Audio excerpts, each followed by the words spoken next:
What's up, heathens? How y'all doing? I'm the Godless engineer, and typically I'm critically analyzing apologist claims to give you the best arguments and information so that you can stand up and use your voice. But today we're here talking with Rebecca Vitsmun.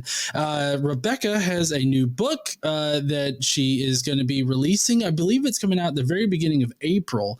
And, today we're here talking about that and, what Rebecca thinks about this whole movement to censor children's books in schools and stuff. So, Rebecca, do you want to introduce yourself and kind of tell us a little bit about the book that you're releasing? Hi, sure. How's it going, John? So the way most people know me is that I am the woman who went viral after a tornado destroyed my home in 2013. And, Wolf Blitzer was like, you got to thank the Lord, right? And I was like, I'm actually an atheist, and laughed in his face. After that, I helped build humanist disaster recovery teams. It's now run under GoHumanity.org. And now I've written a children's book. So would you like me to talk about how that came about? Yes, please do. Great. Yes. Okay. Well, it's an interesting story. It starts back in 2007. I started off in college. I got a degree in arts and humanities. It was a general studies degree because my college didn't offer a humanities degree, but I got a humanities professor to sponsor me and do like one-on-one classes for me to obtain my degree. After that, I started reading, I kept reading books on comparative religion and collectivism versus individualism. And in April of 2007, I had read The Prophet and the Rubaiyat, and I was swirling on this thought of who is the potter, pray, and who the pot. I know that's a apologetics thing where, it's like who created, the pot, who's the potter or whatever. But I was just thinking about like, what is the pot? Am I the pot? Is, the wall the pot? Whatever, this painting the pot. And then I was like, okay, I'm going to think about that. I'm going to think about like the pot, all of it, right? So I laid down on the grass and I put a jacket over my head, and I was thinking, oh, it'd be really cool if bugs would crawl on me and I could just like breathe through it and relax. That'd be really cool. I don't know. That's just where I was. And then I started swirling again on the pot thing, and I was like, let me go find the farthest point in the universe. I'm hyperphantasic. And so my brain was like, okay, I'm going to find the farthest point, conceptually, like a point has gone farther than any other point since the Big Bang, right? It's expanded to this farthest point. And then I was like, aha, here it is. And then, I filled in my head with color and light and noise to all the other points, like gave them all a value. And obviously it's not going to be the value that it really is, but my brain just went right with the idea. And so since then, that's always come into my writing. It's like a thing I use in love songs and all this other stuff that I create. I love to write that thought in, or I like to do the allegory of the cave thing. I don't know if you want me to go into what that is, but where instead... Yeah, sure. Oh, sure. Okay. Well, I love that story, right? Okay, so allegory of the cave, you're sitting in a cave, and this is all you've ever known is these shadows on the wall of a cave. But then you realize there's a flame behind you and it's puppets. And, the puppets are casting these shadows on the wall, and you're with like a row of other people and everyone's looking at the wall, and all I've ever known are these shadows. And then you're like, hey, there's actually a flame and these puppets. That's not reality. And then none of them will even listen to you. They're just like, oh, they don't want to hear you. And so eventually you kind of just like give up and you walk out of the cave, and then you're like, wow, right? Because there's real reality. And then you're like, oh my gosh, this is so important. I need to go back into the cave. And they always say like, whenever you go out, it's like blinding light and you have to adjust to the light. And whenever you go back to tell everybody, you have to adjust back to the darkness and go and say like, hey, actually, this is a cave and you can come out and it's amazing. And then inside the cave, they're just like, no. And then you're just supposed to give up and walk out. And then, so what I'll do in my writing is I'll have this like moment of like coming into the light, but then expanding to all the points of the universe, right? Instead of just light, it's like, bam, everything. So, I used that concept in the book. So this brings us to where 2 years ago, I was sitting with my then 14-year-old stepdaughter, and, we were talking about college because she's 14. And that's whenever you're like, oh yeah, college. What are you thinking? And I was like, I have a degree. I got it in humanities. That's like writing. And then she's like, oh, I've never read anything you've written. And I was like, that's always what you want to hear. Right? Just like the brokenness inside of, I failed at parenting and I failed at writing. So that's when I was like, you probably don't want to read like paper on collectivism versus individualism, right? And she's like, nah, no. And I'm like, you know what? I'll just write something for y'all. I'll write something. My kids, what am I doing? Yeah, I'll write something for y'all. And I knew right away. I was like, oh, I have an idea, because I'll just incorporate the thing I always incorporate. There's other types of stories that I tell, but I love that one so much. I've written so many different things right around that. And so I was like, okay, I'll tell a children's story centered around this subsection of thoughts. And I'll make it so that all of my kids can read it. I don't want to write it for one of my kids. I want to write it for all of my kids. And my youngest was like about to turn 2, was like a 1-year-old. And I was like, okay, so I'm going to go with like 3+, not a board book. And here we go. The first thing I wrote was, it was not the book I created. It was like, it was called She Shines. The first line was like, a single line started to rise, right? And it was like very abstract. But I took that piece and I submitted it lots of places, and I got picked up as an editing client by Jennifer Reese. She edited the Hunger Games, the books. And she worked for Scholastic Books for 15 years. And so she was like, you've got a lot of books in you. And I was like, okay. Because it was so abstract. And then she's like, okay, first assignment, before we start working together in a couple months, go get books from the bookstore, take them off the shelf, read them, and then edit or don't edit it. It doesn't matter to me. And then we'll just start working together with whatever you submit. So I went and I got books, and I was like, oh no, I have no character. Like every book had a character, and mine's just like abstract shapes. I don't know. Like there was technically a she, but she had no qualities whatsoever or personality. It was just like just the abstract shapes and a she involved. So then I went online. I was like, okay, how do you create a character? I've never written about a character because I don't write fiction. I wrote, papers before now, or love songs and, nonsense and poetry. And so I read that you write what you know. Like if you're, they gave the example Latino, then you create Latino character, right? And so like your culture, like that's what you understand the best. So that's what you write. And I was like, oh, okay. But then I have a lot of disabilities. Like I have Ehlers-Danlos syndrome and mast cell activation syndrome, postural orthostatic tachycardia syndrome. I'm autistic. My experience hyperphantasia, right? So I was like, okay, I gotta really think about this. So then I, crunched it all and rewrote it and rewrote it and rewrote it over and over and over again until I got it to where I was like, there it is, I did it. And I submitted that. And then that's the piece that I worked on with Jennifer. She, some of it had more work to do than other things. And she's like, she'd write what her perception of a certain line would be. And then I'd be like, oh, let me fix that. Or let me rewrite that whole section. And then I finished with her. I then looked for an artist who had the art style that exists only within my mind. I do not have the capability to take the nonsense that's inside of my head and produce. I can do it, but it takes a significant amount of time. Like my art is so slow going and I needed this to happen. So I found a woman, she's Ukrainian, Victoria Mickey, and she had just this beautiful art style. I hate to say that I don't like lines. I don't mind lines, but I don't see lines in my hyperphantasia. I don't see a line outlining your body right now. So I wanted somebody who worked without lines. And she did. And then she was a children's book illustrator and she worked without lines and it was very whimsical. She did nighttime scenes and I was like, this is her. This is it.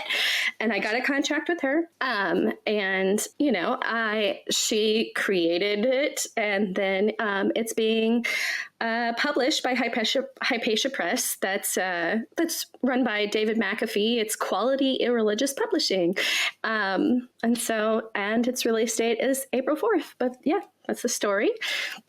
That's awesome. Now, did you find that any of your disabilities really hindered you in this creation process for this book, or have you been able to manage that pretty well?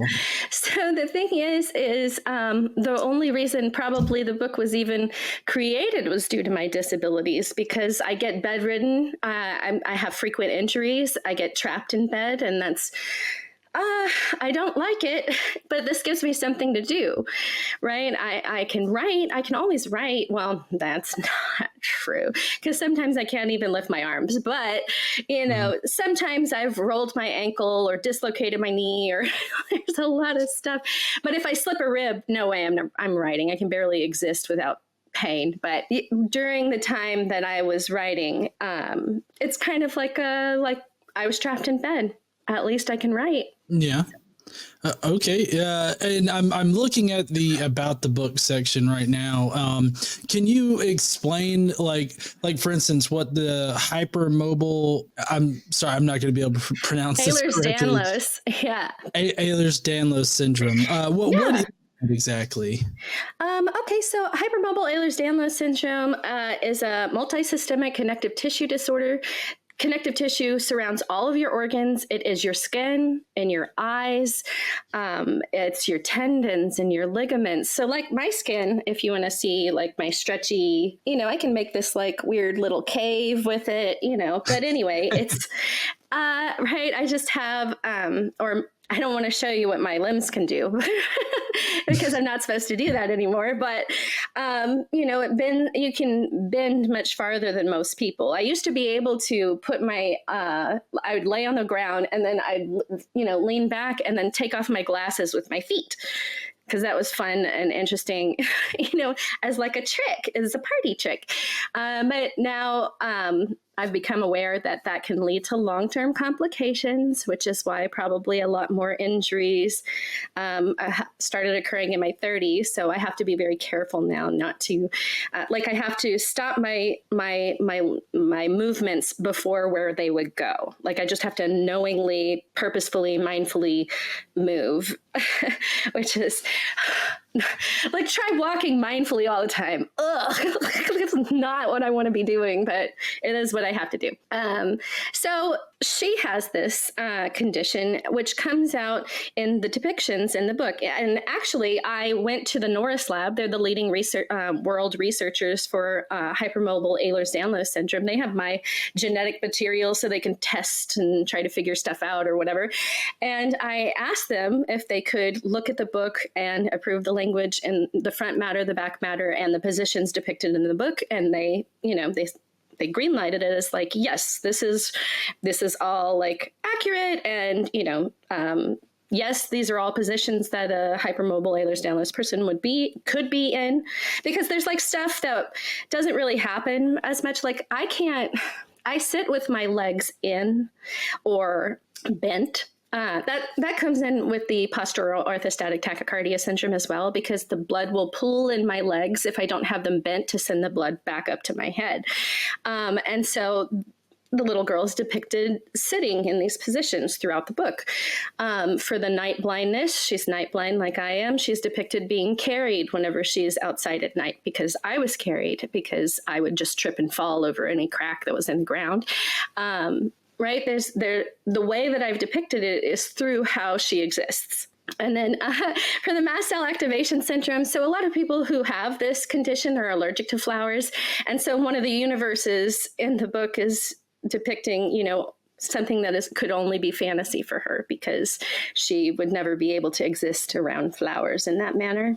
And so, I think that covers mostly how the conditions are depicted in the book. Yeah, and I have to say that the last line of the about this book says Eliza's conditions are considered invisible disabilities and are rarely depicted in literature, and I think that it's really awesome that you have gone the extra mile to sort of visually depict these things. Like I know you mentioned the positions that you have your character sitting in mimic those that you regularly have to sit in, and I think that's a very creative way to sort of give a visual representation to these invisible disabilities, because I know a lot of people out there suffer from what we would consider invisible disabilities. Yeah, and there was one other.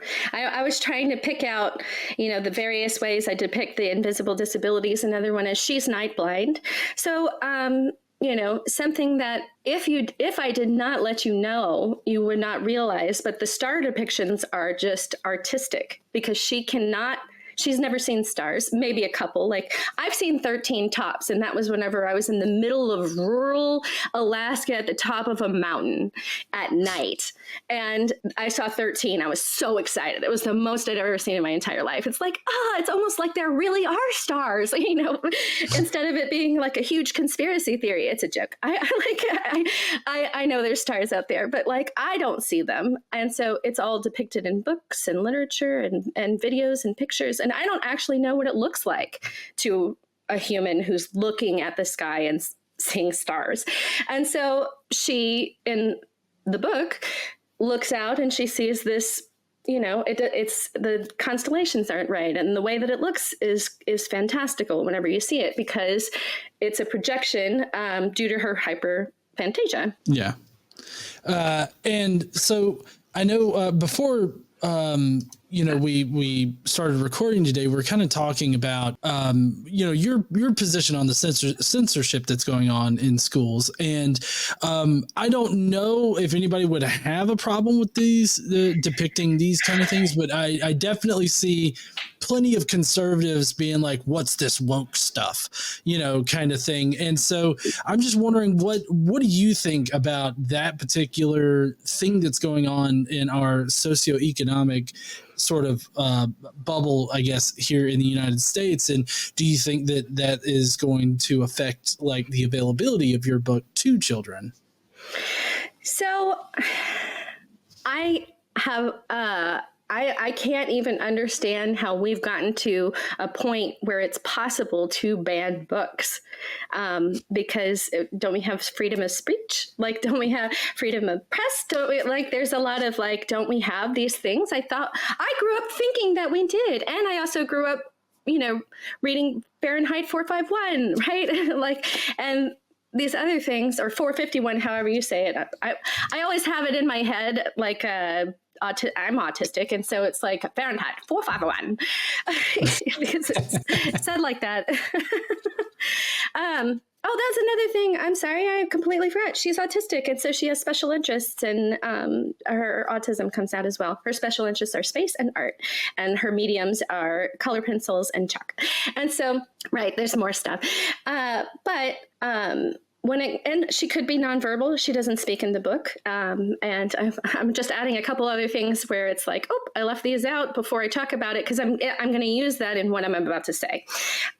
There's also a character that's a caregiver and is the character trans, agender, autogender, non-binary, binary. Like, I don't answer that, and they look like they could just be anybody. Like, how old are they? Mm-hmm.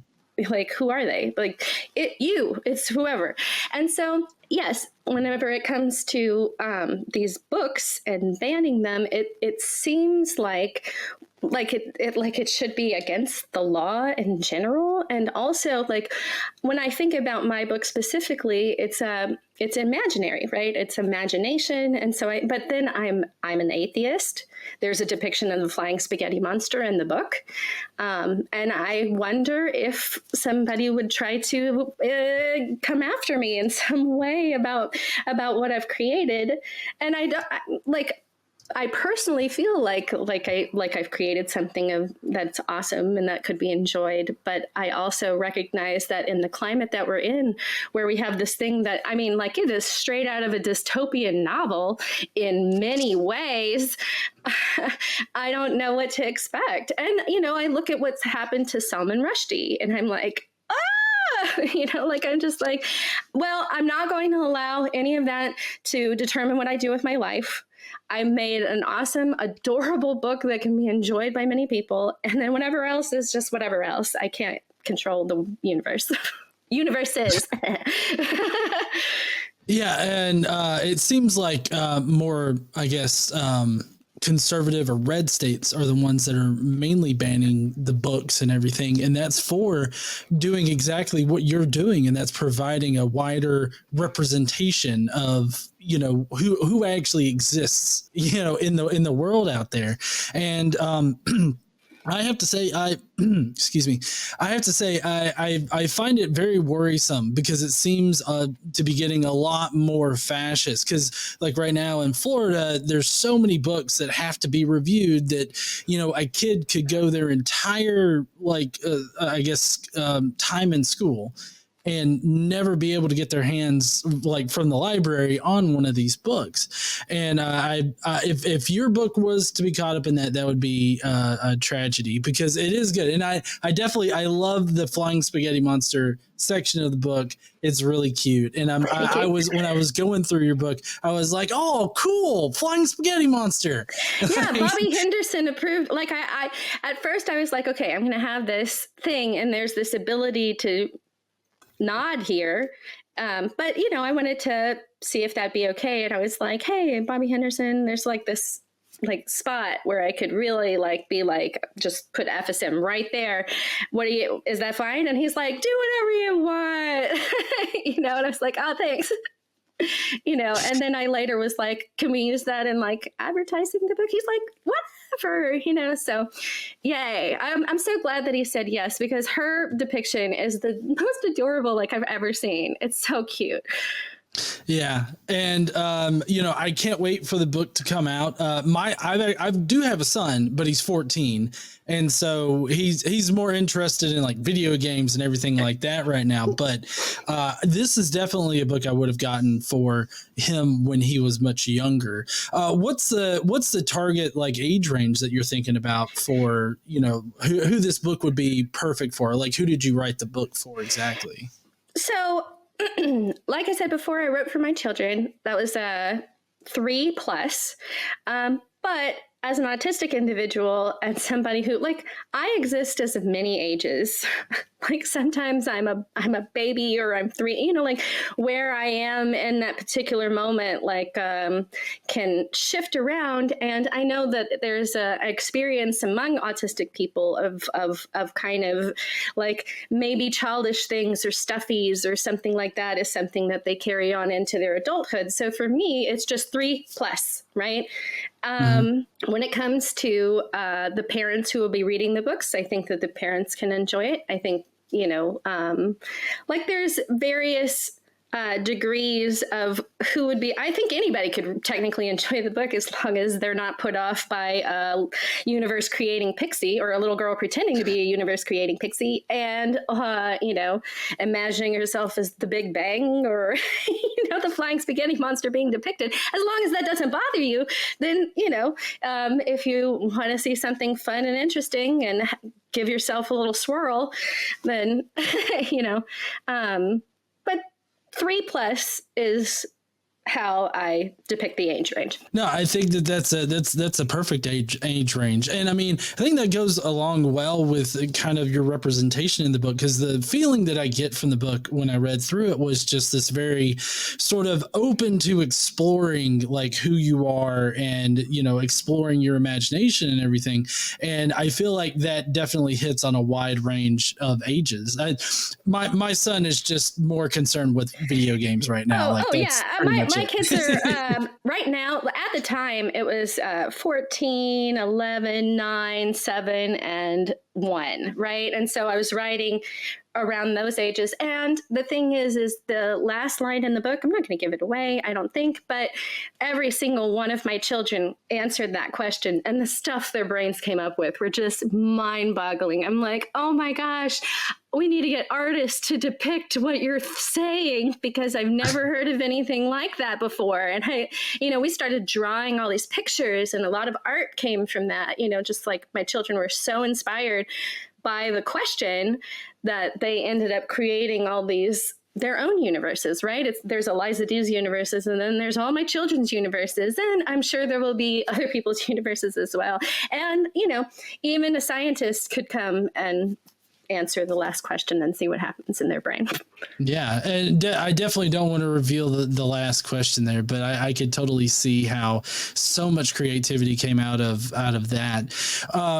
So what do you hope, like, people or people in general, I guess, but what do you hope kids would take away from this book and representing, like, everything that you represent in the book? What do you hope that they, take away from the book? What I hope they take away is creating their own stories, creating a bunch of nonsense. It's an imaginative book. It's meant to propel imagination forward. It's meant to make things that never were before, spark a type of imagination that hasn't been tapped into before, and just let them go, see what happens. Yeah, I think that's great. I know growing up, and I don't mean to speak too bad about my raising or whatever, like my parents and how they raised me, but there was a good bit of stifling of creativity, like trying to keep me like in a specified box. And I kind of feel like one of the messages of your book here is to not be confined, like, to a certain set of parameters or a certain way you're supposed to be and everything. And I think that's a really great message to send to children. What do you hope parents get out of this? Like, as they read it to their children, or they, encourage their children to explore, like, their creative ideas and everything. How do you hope that your book affects them? Sorry, there's a few things here where it's like, while I want the parents to answer the question as well, I want to have them see the kind of wonder in the child's. I get when I saw the things my children were creating, it was amazing to me. I'm getting all like emotional about it, but just enjoying what your little being is doing. Like, they're unique, they're individual, they're special, and they can create special things that are nothing but themselves, just generating this thing that's never been conceptualized by any other human being that's ever existed. And there's just this awe to see your child growing and exploring and having those sparks inside of themselves that just came from within. No, I think that's very beautiful too. And I know when my son was much younger and actually wanted to hang out with me at the time, he had very creative things that he would do too, like with Legos and all this other stuff. And it was always amazing to play with that. So I can only imagine what it was like to see your children, creating all of that great artwork or all these imaginative things. That's got to be very satisfying for you. So do you have like any kind of final thoughts about your book, your contribution to the wider I guess more secular community that would definitely appreciate the book? As a secular parent, I have purchased secular books, and part of what I wanted to do was create something beautiful, something artistic, something that our community would have and be able to call it like that came from our community, because I don't feel like we have a lot there right now. We have things, and I appreciate the things that we do have, but there's a lot of room for our community to have more support for children, more books for children, more, things that we're generating from our end of, we're at the beginning on some level of the creation of our books and our stories and our things. And I wanted to present not only a version of a fairy tale, but also I wanted to create something beautiful. Like when it comes to the way things are done right now, it's kind of difficult because there's like a lack of funding, there's a lack of stuff. And I was like, you know what, I'm going to dump, like we sold a house and I was like, I'm going to pay some artist to create something beautiful. And I'm going to give that art to my community because I don't know how many books I would have to sell to be able to ever pay what I paid, but I wanted the art to be like, here, we need this. We should have, why don't we have something like this? There we go. And to present it and have it be like, this is ours now, we get to keep it. Yeah. I think that's pretty awesome. Now, just again, to remind everybody, the book is coming out in the very beginning of April. I believe I saw it on Amazon as April 4th is when it gets released, right? Okay. So I will have a link down below where you can go and you can pre-order it now if you want to for your child, if you're watching this and you have a child. And I definitely implore people to get it because it is a fantastically written book as well as fantastically drawn. Like all of the artwork in it is just great. It's magnificent. And thank you so much, Rebecca, for joining us today. Go ahead. Also, local libraries. You can always donate a book to your library. No, yeah, that's also very, very important. I know we've got books that we have donated to our local libraries too. So this would definitely be a good addition to it. And, I kind of hate with the political environment that we're like, I would hope that you'd be able to donate a book like this to like a school library or something like that. I'm not sure how that works, but I feel like now it would be a lot more difficult than it had been in the past. We actually, but my wife and I, while we were out at lunch today, we passed one of those Girl Scouts free libraries. And I wonder if you can just, put those, like a book like yours into one of those and just let people borrow it out. That would be awesome. So, anyways, thank you so much, Rebecca, for coming on. Was there anything that we didn't touch on before I let you go? No, I think we did pretty well of a job of covering it. Okay. Thank you. Thank you for having me on.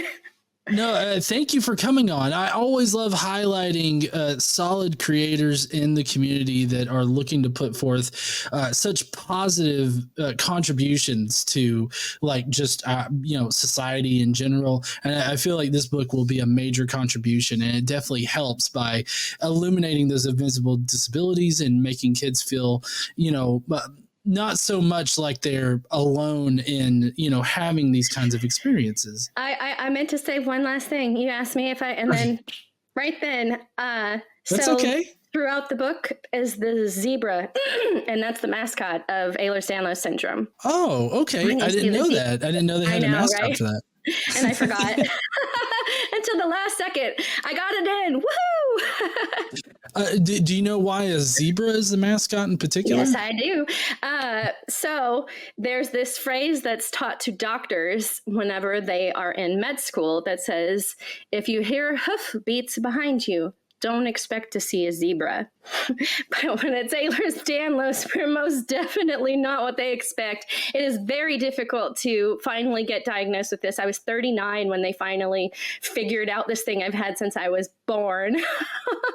And it's been a pain, and I've injured myself so many ways, and I've gone to physical therapy like over and over and over, and finally answers. But yeah, that's why we're the zebra. Maybe you're not supposed to expect a zebra, but sometimes it's a zebra. Sometimes it will be a zebra. That's right. Yeah. Well, thank you so much, Rebecca, for coming on and going through your book with us and telling us about it, how it came to be, and all that kind of good stuff. And everybody, like I said, I'll have a link down below. Go check it out. Pre-order it if this sounds like a good book for your child.